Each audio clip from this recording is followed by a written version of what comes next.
চলে এসছে। আমার কাছে তো ভাঙতি নাই। অসুবিধা নেই, এই 100 টাকার জন্য কি আপনি ভেগে যাবেন?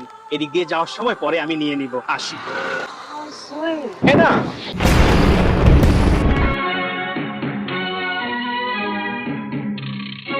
কোথা থেকে আসলে?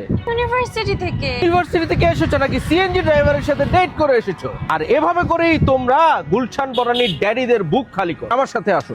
দারান চৌধুরী সাহেব, হতে পারি আমি একজন সিএনজি চালক, কিন্তু ব্যাটারিওয়ালা রিকশাওয়ালাদের মতো লাইসেন্স ছাড়া আমি সিএনজি চালাই না। একজন সিএনজি ওয়ালার সম্মান আপনি টাকা দিয়ে কিনতে পারবেন না। আর এখন তুমি কি মনে করেছো আমি অন্যান্য সেই পুরানকালের ড্যাডিদের মতন তোমার মুখে একটা ব্ল্যাঙ্ক চেক ছুড়ে দিয়ে বলবো আমার মেয়েকে ছেড়ে দাও আর যত টাকা লাগে নিয়ে নাও? না, আমি সেটা বলবো না, কারণ আমি একজন মডার্ন ড্যাডি। মারে, তোর মা মারা যাবার পর থেকে তুই তো আমার সব, তোর সুখই তো আমার সুখ। আজকে থেকে তুমি চৌধুরী অ্যান্ড সন্সের হবু জামাই। Follow me. Oh my god! এই যে জামাই বাবাজি, এইটা হচ্ছে তোমার অফিস। ওখান থেকে তোমার যেই গাড়িটা খুশি সেই গাড়িটা বেছে নাও। আজ থেকে এই ফ্যাক্টরির একমাত্র এমডির দায়িত্ব পালন করবে তুমি। বেতনটা দিবেন না স্যার? তুই যা। এই রোতে যতগুলো বাড়ি আছে তোমাকে আমি যৌতুক হিসেবে দিয়ে দেবো। ড্যাডি, ও সরি, উপহার হিসেবে দিয়ে দেবো। আর তোমাদের বিয়ের অনুষ্ঠানটা হবে ঢাকা শহরের সবচেয়ে বিলাসবহুল হোটেলে, সবাইকে দাওয়াত দেবো।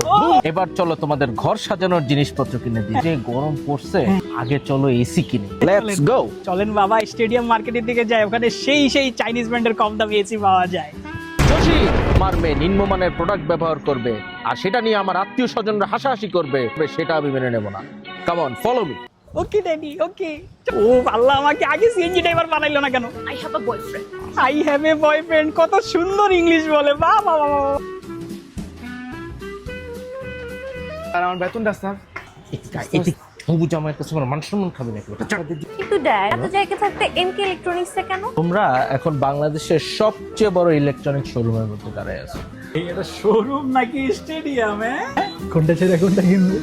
কোনটা ছেড়ে কোনটা কিনবো?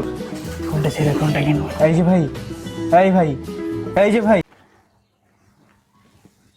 কি রে, আমার মডার্ন ড্যাডি স্বপ্ন দেখতেছিলাম।